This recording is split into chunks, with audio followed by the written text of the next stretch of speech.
Hi guys, welcome to yet another Lead Coding Vlog. Without wasting much time, let's jump into this coding session and see what's the challenge for us today. Yeah.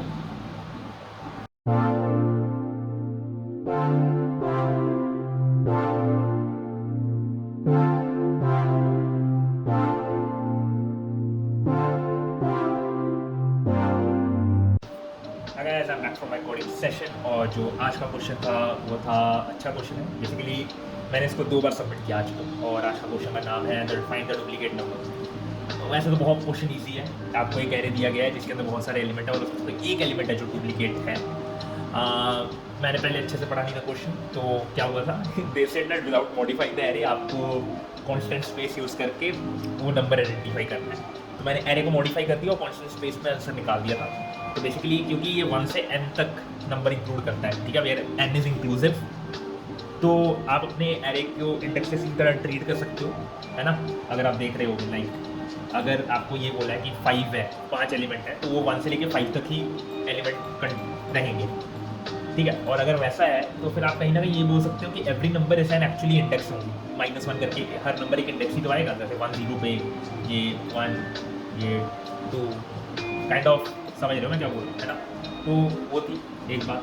तो मैंने क्या किया, we can, अगर ऐसा कोई question होता है तो आप क्या कर सकते हो, अपने इंडेक्सेस को इन वैल्यूज़ को यूज़ करके इनको प्रॉपर एलिमेंट को अरेंज कर सकते हो प्रॉपर उस तरीके से. तो बेसिकली कहने का मतलब अरेंज कर सकते हो, बेसिकली कहने का मतलब ये है कि आप इस एरे को 1 2 3 4 5 में O ऑफ n में ऐसे शिफ्टिंग कर सकते हो, अगर ये सब प्रोवाइडेड है कि वो 1 to n है. तो क्योंकि आप खाली इंडेक्सेस को ट्रीट करके स्वैप ही तो करना है, तो वो हो जाएगा. और उसमें से एक नंबर एक्स्ट्रा है, तो जो नंबर एक्स्ट्रा होता है आप वो आपके डुप्लीकेट जो एंट्री होगी वो इनकरेक्ट पोजीशन पे पॉइंट करेगी, आप उसको रिटर्न कर दो बेसिकली. तो ये आइडिया था क्वेश्चन करने का. Now there is one problem, they have said that you can't modify the array. अगर आप इस एल्गोरिथम से चलते हो तो आप गलत हो जाओगे क्योंकि आपने एरे मॉडिफाई कर दिया. Now I don't know how some people, तो मैंने क्या कहते हैं थोड़ा सोचा and I did look into other people's solution as well. तो जब मैं बाकी लोगों का सॉल्यूशन देख रहा हूँ, लोगों ने बाइनरी सर्च यूज़ किया हुआ है, correct. Like there is somebody has used binary search. I am not able to understand कि बाइनरी सर्च कैसे इस पे लगा है.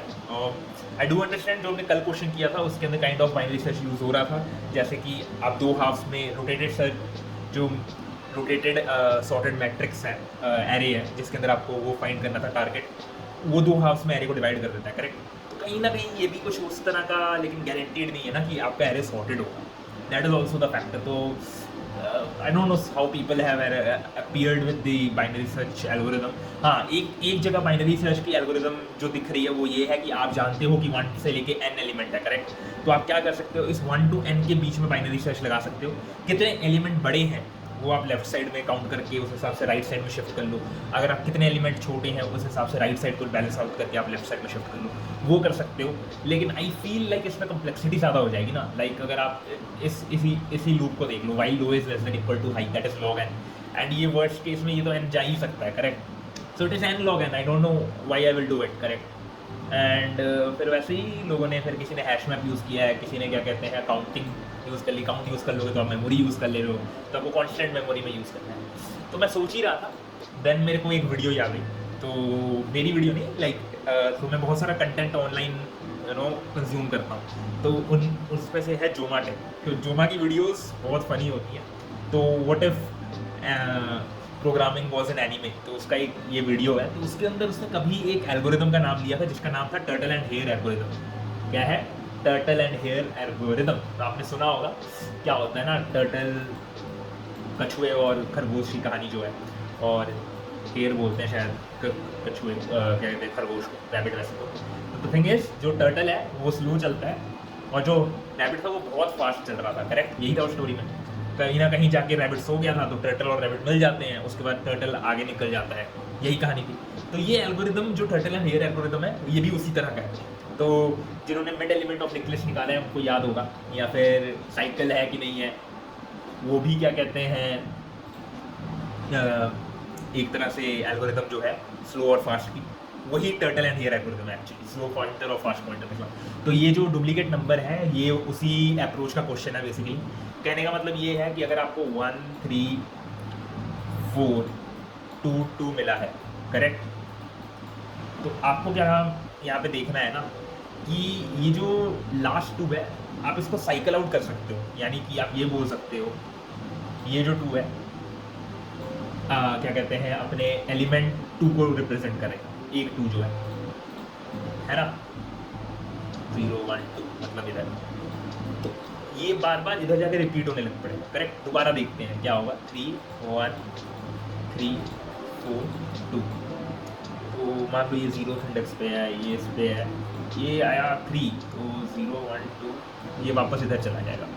ठीक है, जब ये अब जाओगे तो 2 इंडेक्स डिलीट होके दोबारा वापस इस पे आ जाएगा 0 1 2 पे, तो दोबारा वापस आप उसी पोजीशन पे आ गए। काइंड ऑफ साइकिल बनता है। करेक्ट, अगर आप एक वाइल लूप इन्फिनाइटली चला दोगे तो बेसिकली कहने का मतलब क्या है, कहने का मतलब ये है, इसको थोड़ा समझना मुश्किल है। ये सारे नंबर 1 to n है, यानी कि ये सारी एक वैलिड इंडेक्सेस बन सकती हैं, ये मैंने पहले भी बताया। तो ये सारी वैलिड इंडेक्सेस हैं। अगर मैं इसके ऊपर एक वाइल लूप चला दूँ तो ये वाइल लूप इन्फिनाइट टाइम्स चल सकता है। आप लेस देन n करके मत चलाओ, आप इस कंडीशन से चला दो कि जब तक मेरे पॉइंटर्स क्या कहते हैं मतलब चलते जाए, है ना, मतलब नम्स ऑफ i जो मेरा i है वो नम्स ऑफ i बन के चल रहा है। आपका लूप कभी खत्म ही नहीं होगा, टर्मिनेटिंग पोजीशन पे ही नहीं पहुंचेगा। करेक्ट, क्योंकि वैसे कोई कंडीशन ही नहीं है ना कि लेस देन n हो गया है, हमेशा कोई ना कोई वैलिड इंडेक्स मिलेगा। और क्योंकि एक नंबर डुप्लीकेट है, कोई एक नंबर डुप्लीकेट है तो वो इंडेक्स दोबारा उस पर चले जाएगा और रोटेट हो जाएगा अरे उस डुप्लीकेटेड इंडेक्स की वजह से। करेक्ट, तो उसी अप्रोच से आप बोल सकते हो कि जो डुप्लीकेट एलिमेंट है वो एक्चुअली एक साइकिल क्रिएट कर रहा है ना। एक बार ये हाइपोथेसिस आपका बैठ गया है तो आपको कुछ करना नहीं है, आपको वो पॉइंट ढूंढना है जहाँ पे वो साइकिल स्टार्ट हो रहा है, क्योंकि वो जो पॉइंट है वही है आपका क्या कहते हैं डुप्लीकेट एलिमेंट। तो देखते हैं ये मैंने कैसे किया। ये normal turtle and hare algorithm है, उसके बाद तो आपको कुछ करना नहीं है। आप ले लो क्या कहते हैं एलिमेंट जो है स्टार्टिंग स्लो पॉइंटर और फास्ट पॉइंटर ले लो। पहले एलिमेंट के ऊपर अभी मैं बैठा हुआ हूँ, ठीक है, यानी कि 1 पे बैठा हुआ हूँ। फिर मेरा आइडिया ही सिंपल है कि मैं एक को स्लो चलाऊंगा, एक को फास्ट चलाऊंगा, यानी कि डबल की स्पीड से। तो nums of slow that is जो अब मेरा स्लो है वो नम्स ऑफ स्लो हो गया, यानी कि तो पहले नम्स ऑफ 0 था दैट इज़ 1 था, अब वो नम्स ऑफ 1 हो गया तो दैट कम्स 3, स्लो मेरा 3 हो गया।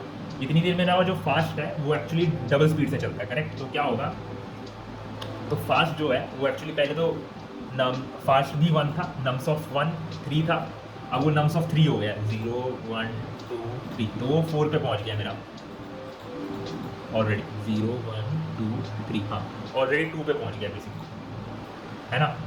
अब क्या है, अगर दोनों सेम हो गए हैं तो मैं रुक जाता, लेकिन अगर सेम नहीं हुए हैं तो मैं दोबारा चलूँगा। अब वो पहुंचेगा नम्स ऑफ 3 स्लो, मतलब नम्स ऑफ स्लो के पहुंचेगा, तो नम्स ऑफ 3 कुछ भी नहीं है, नम्स ऑफ 3 जो है वो मेरा 2 था। अब फास्ट जो चलेगा पहले बोलेगा नम्स ऑफ 2 0 1 2 दैट इज़ 4, फिर nums of 4 0 1 2 3 4 that is again 2, तो ये 2 से 2 पे पहुंचा। अब दोनों सेम हो गए तो ब्रेक हो गया, ठीक है, आपका ये ब्रेक हो गया। अब आपको कुछ करना नहीं है, अपने स्लो को रीसेट करना है, स्लो को रीसेट कर दिया।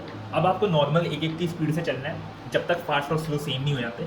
जहाँ पे ये दोनों सेम हो गए वही आपका स्टार्टिंग पॉइंट है, यही हमने पढ़ा था और ये मैंने पहले भी बोला है कि इस थ्योरी के बारे में तो मत ही पूछना ये कैसे चलता है, क्योंकि इसके पीछे एक मैथमेटिकल थ्योरम है पूरा।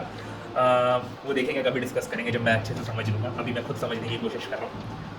और जब ये मैच हो जाता है, यानी कि साइकिल मिल गया, साइकिल का स्टार्ट पॉइंट आपको मिल गया, आप स्लो या फास्ट जो भी रिटर्न करना आप रिटर्न कर दोगे कि सेम एलिमेंट होंगे और आपका ये एल्गोरिथम एक्सेप्ट हो जाएगा। Now this question basically runs in O of n, takes क्या कहते हैं कांस्टेंट स्पेस, अगर आप 2 वेरिएबल को कांस्टेंट स्पेस मानो तो, and is within the bounds of need as well, जो कि क्वेश्चन की आस्क थी।